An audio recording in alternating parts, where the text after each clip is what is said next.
Are we being punked by Lifetime on Married at First Sight? Please tell me if you think we are. Hit the like and subscribe button as the intro plays.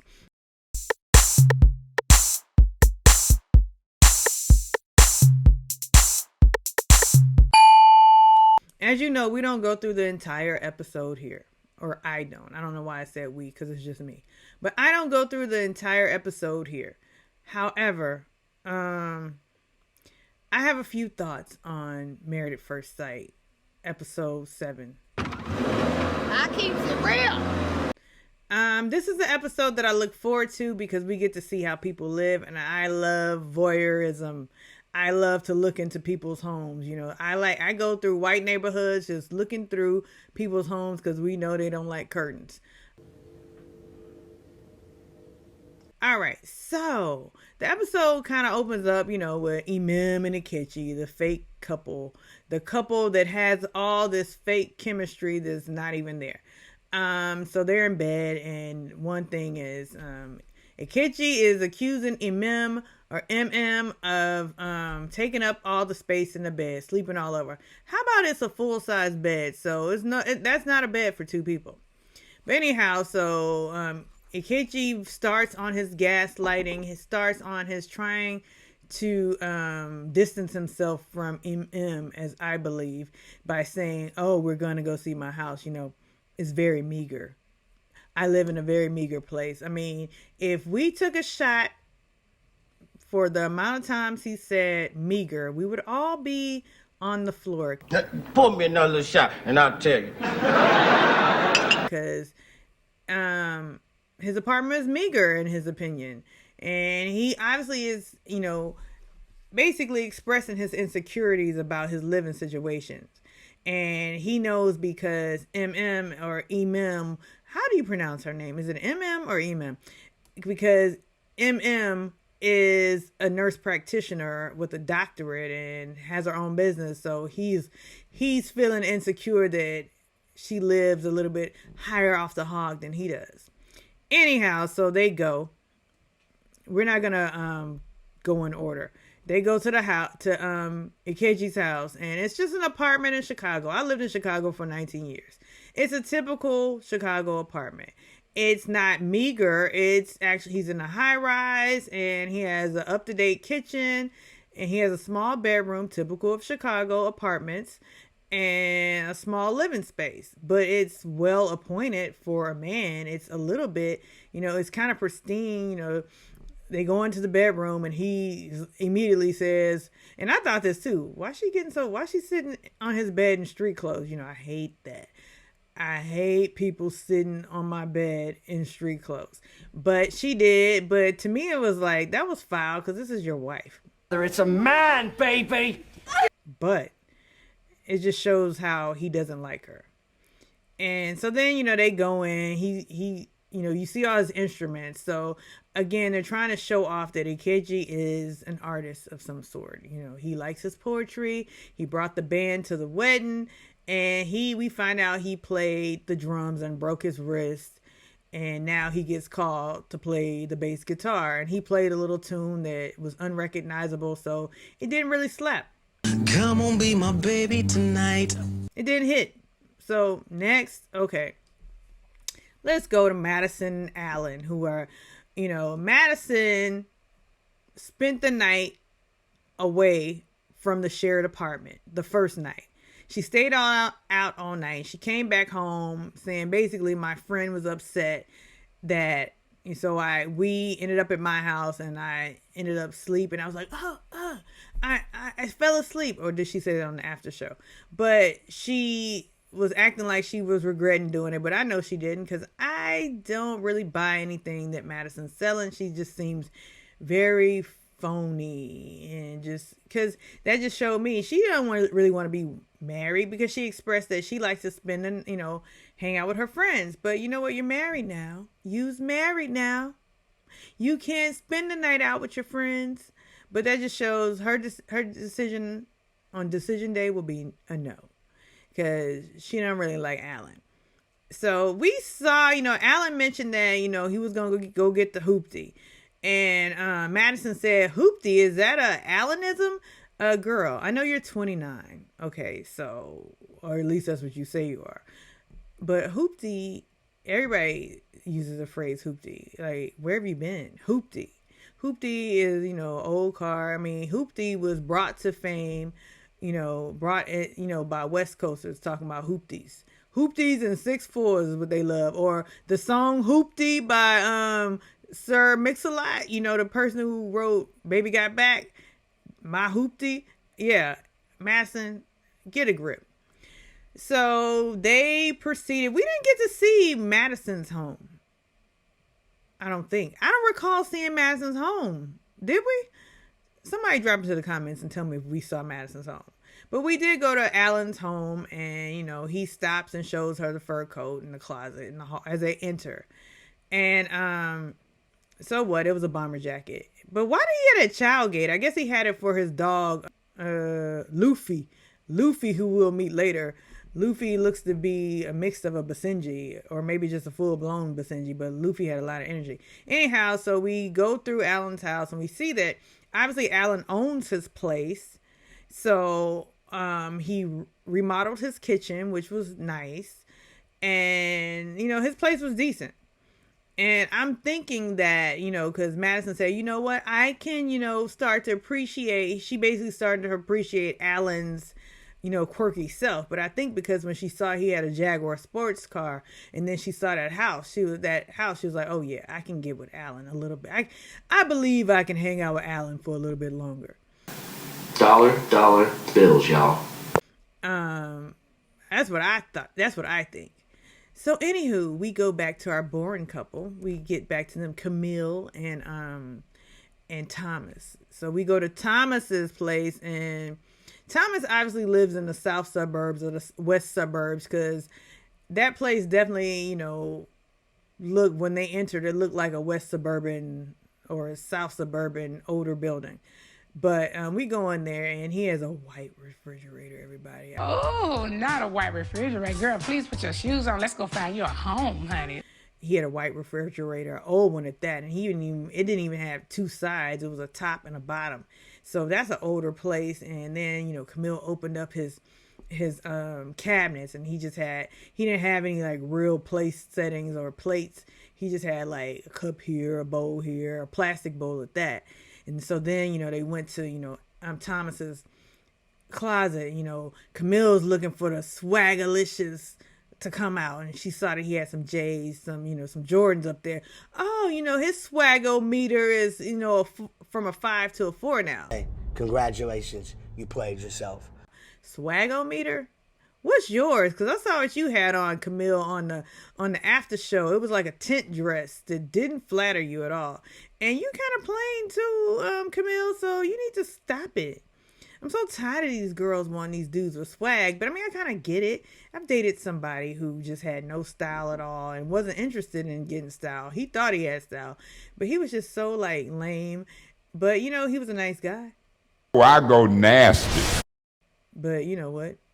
I get it, because lame just can be lame all across the board. And I really think that Camille's issue with Thomas is that he's boring, because later on they meet with Pastor Cal, and I think was it Dr. Pepper, or was it the other chick? Well, whoever it was, but she was saying all these things about Thomas. He is not smooth. Like, what the hell is smooth?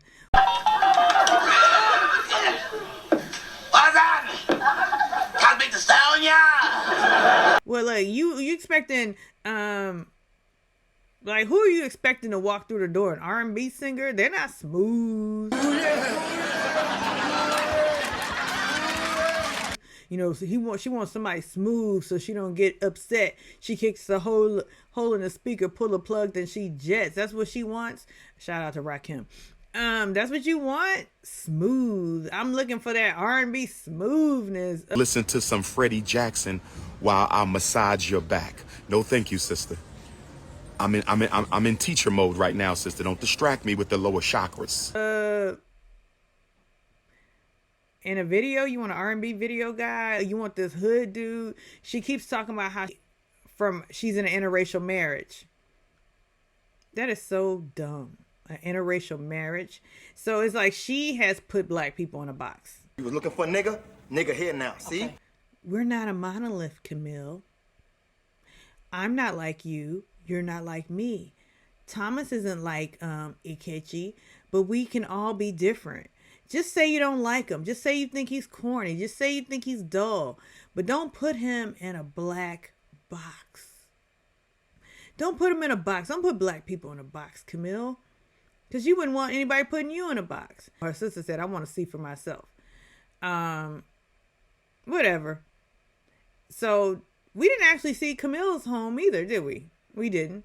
So let's move on to Carla and Juan. Carla basically had a storage unit, no home. But we haven't been getting on Carla like we have David.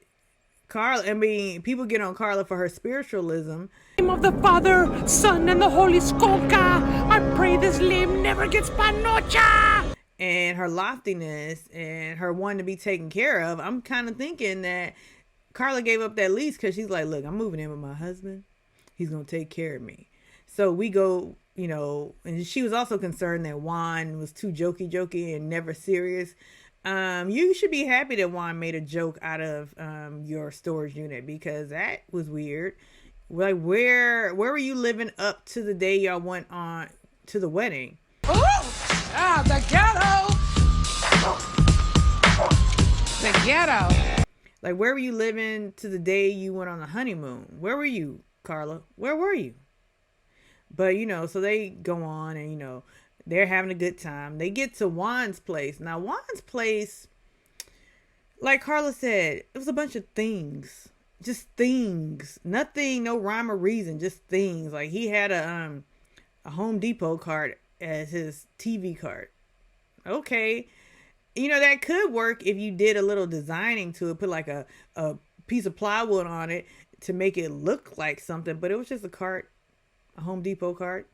And he had a hammock that belongs outdoors in his house. Then he had a bike. He had a sofa. They didn't go into Juan's bedroom, but Carla was like, well, if I move in here, can I bring my stuff? I mean, it needs a woman's touch. He said, nah, we have enough. We could probably just get rid of your stuff.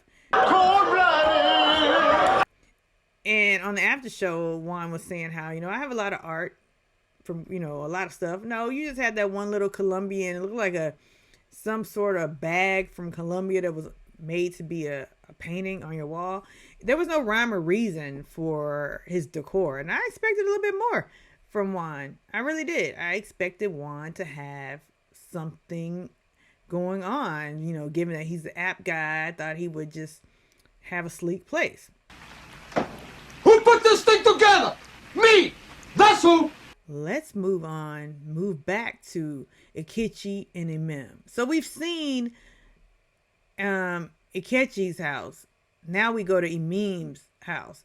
Imem lives, and I think I actually think I've been to her building before, and I believe it's on the south side, South Loop in Chicago, just from what it looked like.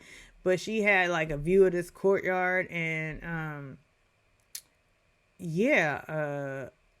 it was a nice townhome. It looked like it was a duplex, and you walk in, and I think she could have decorated it better, but she had a nice kitchen, and she had a nice air fryer, and of course, Ikechi is, playing that role. Oh, I mean, I knew it, my meager living. For every dummy, there's a dummy. Acting all insecure, like, oh my God. The thing is, if a woman likes you, she didn't care. Just like if a man likes you, he didn't care. But Ikechi doesn't like her. And Ikechi's feeling all insecure and like a loser because she lives in a kind of lavish life. But the funny thing is, they showed her guest bedroom, but they didn't show her main bedroom, as they say. They don't say master anymore. Or her primary room. So they didn't really... I wanted to stick around. She has this karaoke machine and uplighting that she does. So, yeah. But, they met with the experts and... Ikechi was acting like Common. I see the God in you, this poetic guy. Because Cal asked him, what does he want? I want to see the art in her. What does that mean, Keith? That means I don't know you. The who?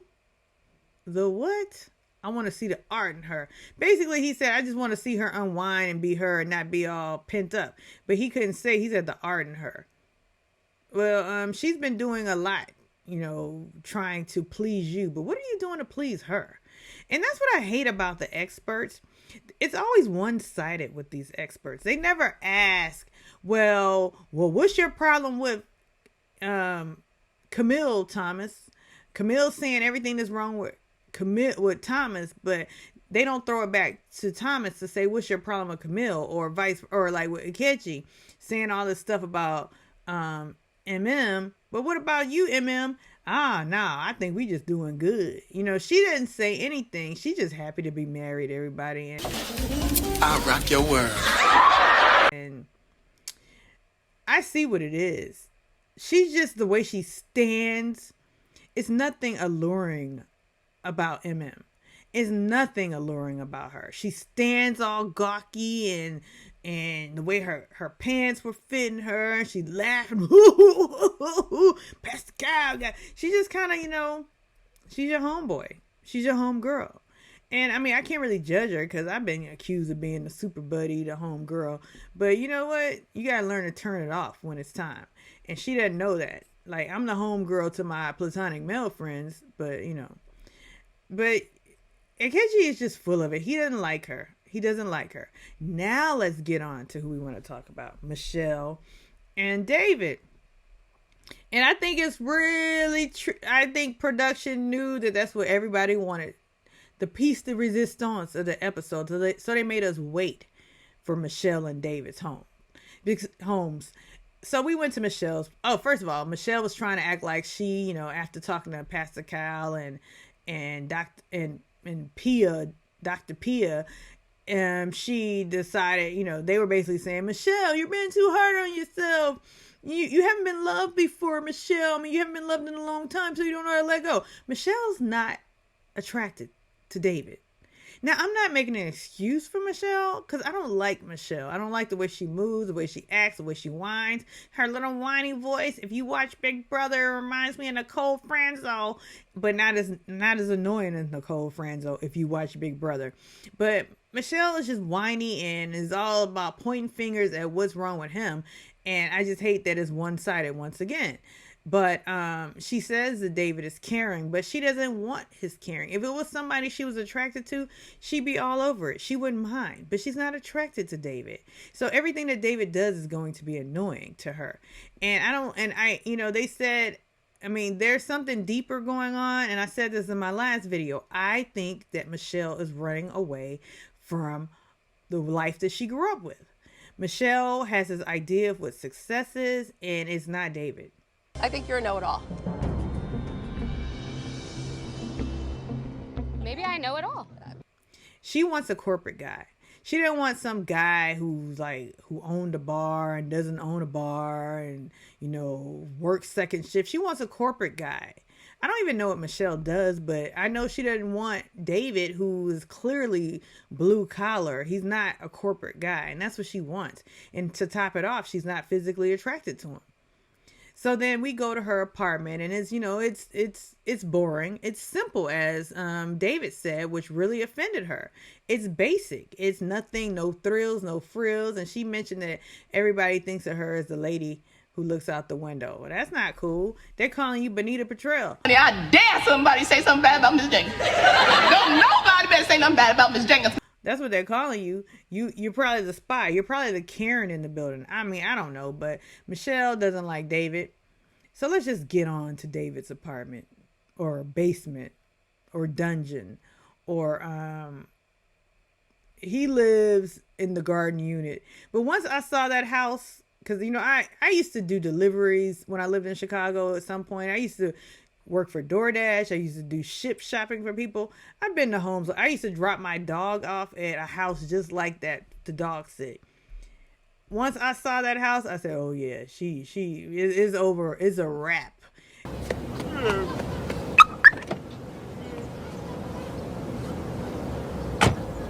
Because it's not going to be good. And I also saw the preview. So they get in there. It's a dungeon. It's close quarters. He didn't really have a living space. And I thought he said he had a 2-bedroom basement apartment. And he said, you know, I cook for myself. They panned that kitchen. All there was a microwave. There was no stove in there. And his parents come down and do the laundry. And then he was all proud. He said, is this what you expected? She said, yes, it's exactly what I expected. And it's exactly what I expected. So it's a wrap. I just wish production would put us out of our misery with Michelle. Just get it over with. Let's just get them over with. I can't go no more. They stop even trying to try, because it's not happening. So drop into the comments and tell me, do you think Michelle was justified for not liking David living with his parents? Because he does live in their house. It's not a garden unit apartment. It's just the basement that happens to have a bedroom. All right, this is a long video, so like and subscribe.